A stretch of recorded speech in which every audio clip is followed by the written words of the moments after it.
Folks, we're here on Lake Murray, South Carolina with our good buddy Slick Willie of Slick Willie's Guide Service. It's hot here in the summertime on Lake Murray, and the stripe rack can be just as hot. And hopefully we're gonna get this one right here in. Oh yeah.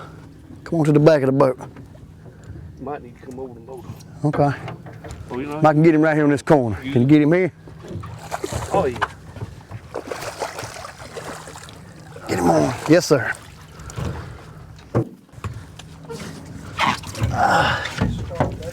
Yes, sir. I'm out of summer, and when we come back, we'll bring you plenty of striper fishing action right here on Carolina Outdoors.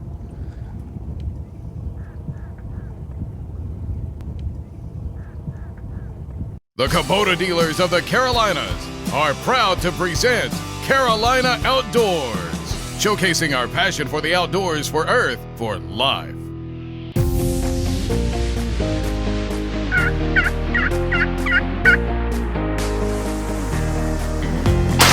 Later. Here. I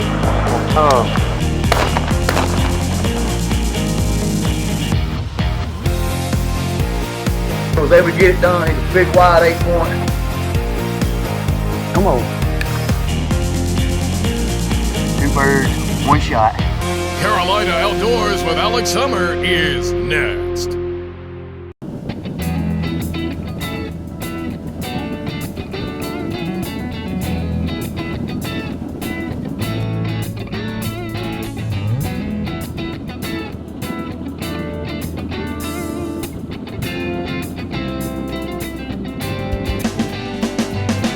Yeah, I'll get some bait on there. Drop them to the bottom.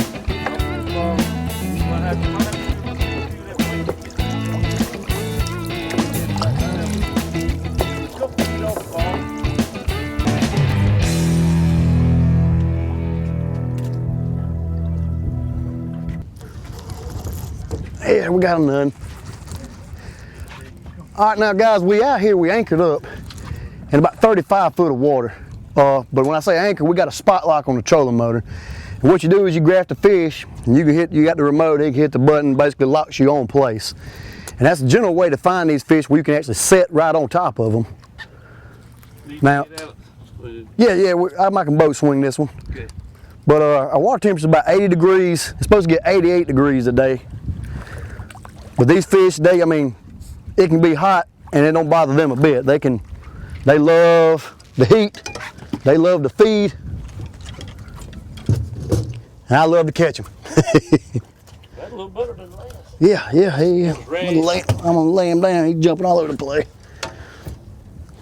Now I know we're using a bait casting reel. What kind of reels do you use? I prefer the Ambu Garcias or Daiwa, either one. I mean, you can take a regular bass reel, line it, spool it up with the right line, and put it on the correct rod and catch the same thing. That's just what I prefer, Garcia. But I like to use a medium light rod, 7 foot long. And what's the reason you were saying for the right rod, because the lighter rod, as opposed to what we'd use me and you when we catfish? Well, if we was using our catfish rods, medium heavy or heavy, it put too much pressure on the fish, and the fish really would probably feel it when he's trying to bite it. Right. You want him to think that's a natural minnow down there and nothing, everything's good. But if you had a heavy action rod and he goes to pull down, he's gonna feel the tension against it and he's gonna turn it loose. Right. And I know that's the thing we talk about. I mean, they hit hard, but yes, the thing is that they can't have a finicky bite for some reason. Is there a reason to that? I mean, well, full moon will help out with a finicky bite, kind of like what we got going on right now.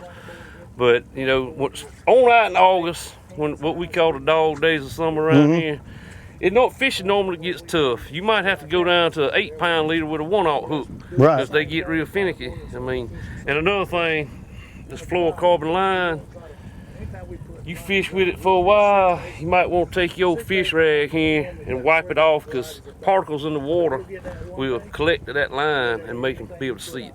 Huh. Did they make an oil or something maybe for something like that maybe? I have no idea. But you've seen it, you picked up on your own, you need to clean that off because they can see that. Yes, sir. Between that and friends and everything, we kind of figured out that's what it takes sometimes. Right.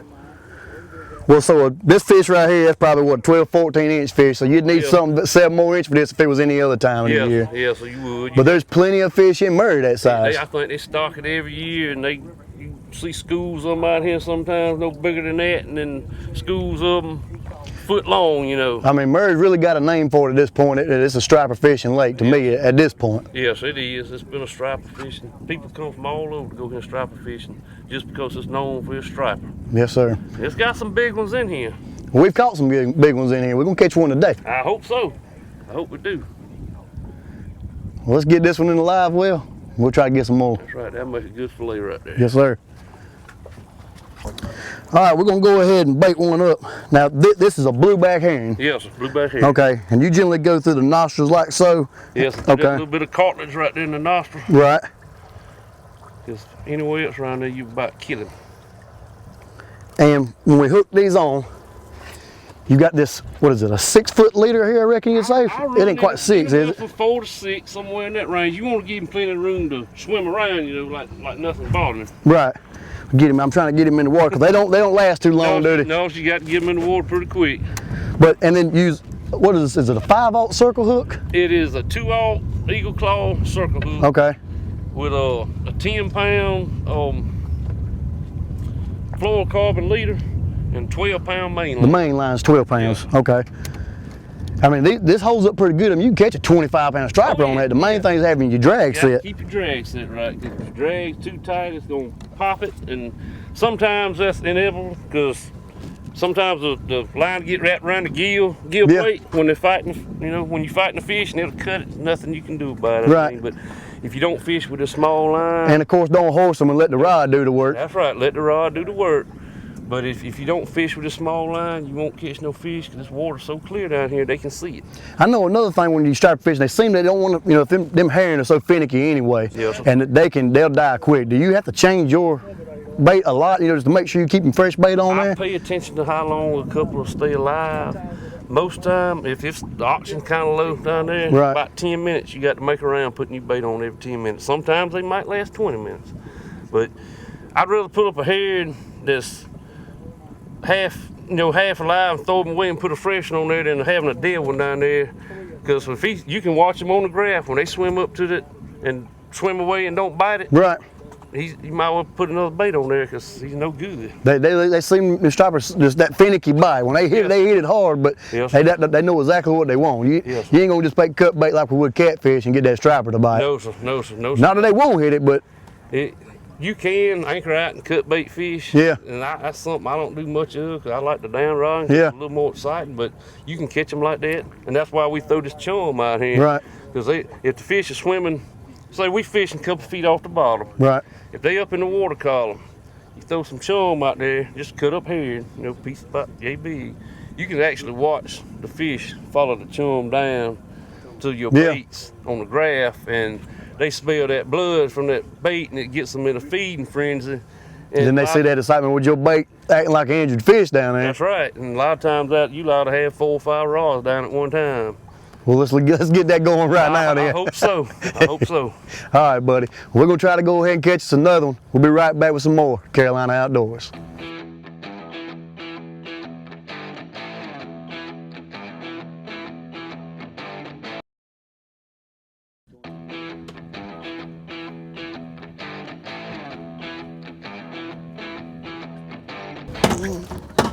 He went right under the boat.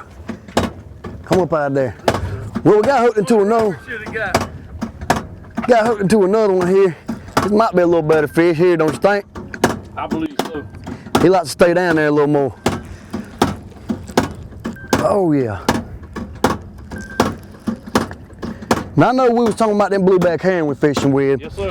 Now I seen you do a little technique. You were saying, and me and Glenn was talking about, when you grab them fish, you want to grab them like the way you go put the hook to them. That's right. Because you don't want to knock all those scales off of them. That's exactly right. The more you mess with him in your hand, the more you're going to damage him, and he won't be able to do his job when he gets down there. And that's just one of the things that we was talking about as far as keeping your bait alive longer. That's correct.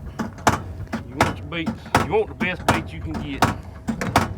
This fish got a little more fight to him right here. Oh yeah, good enough. That's what we want, a better fish, ain't it? Yes, sir, buddy. Not another, got another one? I'm trying to get that last little bit. I want to get, there we go. He finally gave up. Oh yeah.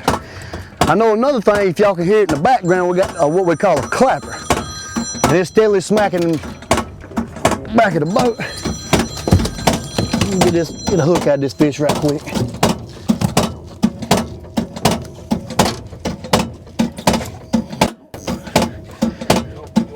He hooked all the way through.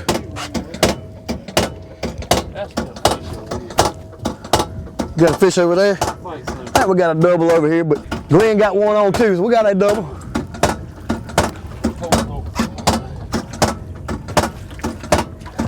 What was going on there, Glenn? He was on it the whole time? Need a net? No. Took off with it. Everybody's watching one over here, huh? Yeah. It get kind of hectic sometimes. Robert, your pole, just go down there. Well, Glenn, I know you got one in the bottom over there. Now, this is your design here that you got going on? Yeah, that's my. And what you call this? You call it the clapper. I call it the clapper. I got you. So, you and Slick, you came with this idea yourself. I know you fished with Slick a good bit. Yeah, fish with him a lot right there. And after sitting there beating on the bottom of the boat and Right. with a paddle and all, that just got old after a while. Right. And not to mention too, if you take and you beating on the bottom of the boat and you get them called in here, and if we have action like we're having right now, Right. by the time you get hooks out to all your fish and everything back out, a lot of your fish done left. That's right. That's able to really keep the fish maintained. And basically keep calling. I know the concept behind that, you know, all these fish that's in Murray are raised in a hatchery and introduced to here. Right, right. So they say when they raise them in the hatchery, it makes a sound as they're feeding these fish, it makes this sound. Right. So that's the whole concept behind having this. If somebody wanted to get one of these from you, Glenn, how would they get in touch with you? The best way, your cell phone number? Cell phone number. What's your cell phone number? It's 803-924-5064. Okay. And that's your name is Glen Suber. Glen Suber. Yes, sir. Like I say, I normally keep a couple built. I normally build them during the winter time. I mean, I've got my own welding fab shop at home, Right. and that's something to fiddle with and stay busy. Which normally I stay pretty busy to start with, but Right. whenever I find the quiet time, that's what I fiddle. Now, Robert, you never get to go fishing with me. You're the owner of the show, but you never get to go enjoy none of this fun I get to go on. Well, Got a net right here? I'll get a net for him. We're going to try to change that a little bit. That's right. Usually sitting here watching me have all this fun. Always pulling drag right there at the boat. Right there at the boat, too. He wanted to throw down. The clapper seems to be calling him up. I think so. Got him right here at the boat. Let's see if I can. Oh, yeah. Is he ready to give up yet? He won't stay down, ain't he? These fish have a lot of fight to them. You wouldn't think you're pulling them out of 35 foot of water. They get to the boat and they keep it going. Fishing them up here, somebody Got another one? Go ahead. Hey, come on, fish. There we go. Got one laid in. See, I get to do the netting for you this time. Get this one in the live one, get up here and see what Slick's got going on. That's another good one. That's another good one. Now, Slick, hold on a minute. That's the biggest fish now. You're supposed to leave that one for one of us. I got the pliers right here, buddy. Now Slick, I noticed, you know, that clapper turned on, the action just heated up right there. We got all the rods going down again. Yes, sir. I mean, this is more indicative of what happens here on Murray with the striper fishing in the summertime, ain't it? Yes, sir. Yeah. A lot of times it's very intense bite. I mean, when you get into them, this is all you can do to keep everything baited. You almost have to regroup after you catch several of them, don't you? And one thing I like to do once you get the fish under the boat, I kind of like to keep all, you know, I don't dilly-dally around with a rod if I can help it. Right. Because you want to get more bait back down there. If them fish swim around, there ain't nothing down there for them to eat, they going to leave. They'll leave. I got you. Leave. So you try to keep them in there almost as possible. I know now, there's hybrids in here too. Now I know you're probably getting some hybrids. And one of the characters of hybrids, the lines they have down them will be broken up. But you'll see it on stripers too. You'll see it every now and then on a striper. And the hybrids, they're not a long fish like a striper. Right. They're kind of short and stocky like Yep. me. But you can easily tell one apart if you put two side by side. Yeah, no doubt about it. But you with them hybrids will have a lot of that broken line. But you, like I said, you see some of that in stripers, that broken line. You will. Sometimes you see a short, fat one. It kind of look like a hybrid, but it still got straight lines on it. Well, these are some good stripers we into now. I mean, that's as good as eating as you can get right yes, there. sir, buddy. And stripers got some good eating. They are. They're very good. That might be a little bit, well, I don't know. That might be better there too. He's getting into the line. There you go. Y'all get them 2 in. He's done. That's it, ain't it? Oh yeah, that's a little better one. Ooh, that's a good one A there. little better. A little better. Oh yeah, you got one hitting there. What we gonna do about that? Stay out there. You need a net.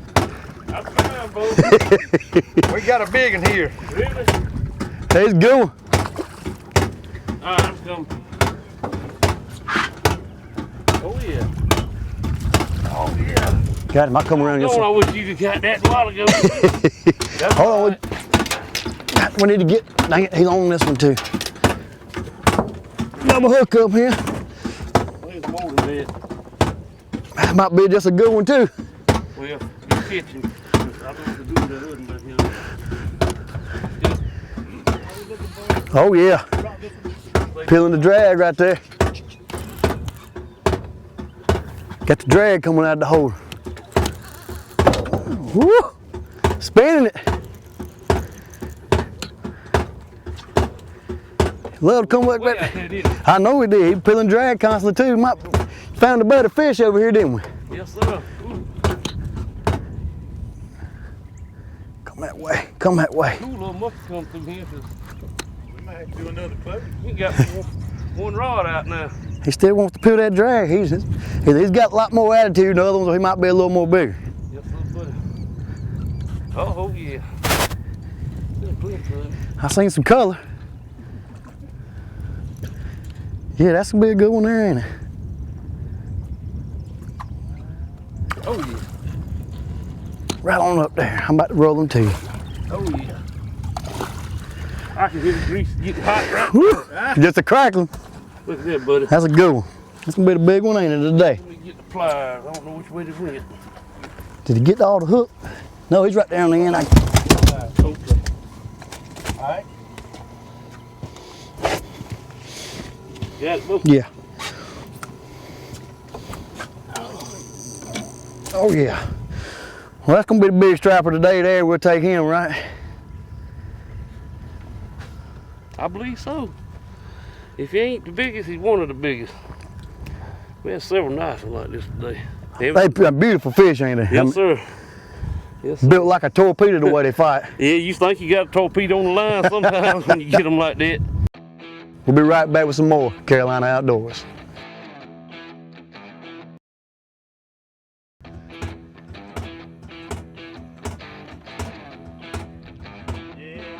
Now I know, Glenn, you see us using these circle hooks. Now the key with the circle hook, everybody likes to snatch on some fish, like bass fishing. Boy, the circle hook, you just crank down on them bad All boys. you have to do. I know that's a hard problem for me when I first started using circle hooks before I was doing like catfishing and striper fishing. The hard part for me to get past was wanting to take that thing out of the holder and snatch on it. So many people you take with you, and you First try thing to they talk, do. the first thing you want to do, and you're trying to talk them through. Yeah. Just wind down on it, and pick it up. Just crank on them and pick up. Still, yeah, so hard. I mean, and just like mentioning the circle hook, I'm 50 years old now. Yeah. I was so stupid until I was age 40 before I finally learned how to fish a circle hook. I know it. The fish that I did not catch. And, you know, the one thing about the circle hook, now we've seen some of these swallow, but a lot of times, that's one reason we're using the smaller hook. Right. Most time the circle hook catching right in the corner of the mouth. What happens a lot of times, I think, whenever they actually swallow the hook, with it being a circle, unless it just actually gets hung down in their mouth, it's going to come back out of them, and as they turn, Gets them in that corner every time. In that corner of the mouth. Well, let's get them back in the water now, buddy. Do that. That's a good one right here. We got some drag peeling out the rod holder there. Goodness, love to stay down. He's gonna get me in this other rod here. Slick, we've had a great time out here today, buddy. Coming with a net over there. Come on around there, come on around this side of the boat here. There we go, he's taking all around the boat. This is a better one to have here, ain't it? Yes, sir, buddy. Slick, you put us on the fish today, man. I mean, we didn't caught all these fish. It's been within an hour. Yes. This is how your trips generally go, right? Every time. Sometimes, not every time. Every time. I got you. So, if anybody's wanting to get in touch with you to line up one of these striper fishing shows, catfish, you also catfish. Yes, sir. You got on Murray. Murray, Monticello, and Santee, but striper on Lake Murray only. Right. But you can call me at 803-924-0857, or you can get in touch with me on Facebook, Messenger, or my website, slickwithhusguideservice.com. Okay. Let's see that what we got there, Glenn. How good a fish we got here. Get a lip on it. Yeah. And Glenn, if we want to get in touch with you to get one of these clappers that seem to be calling this fish in pretty good for us today, how we get in touch with you? Get in touch with me either Facebook Messenger, it's Glen Suber, or 803-924-5064 is my cell phone. Please leave a message if you try to call me. Fish on, fish on. Fish on right here. We've had a good time out here today. He just had a good knock right here on this rod. But we can get this in the live well. That's all the time we have for today's show. So until next time, get out and enjoy your Carolina outdoors.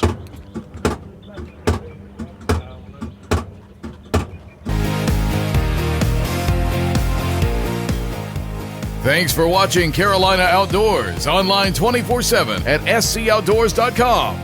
See you next week on Carolina Outdoors.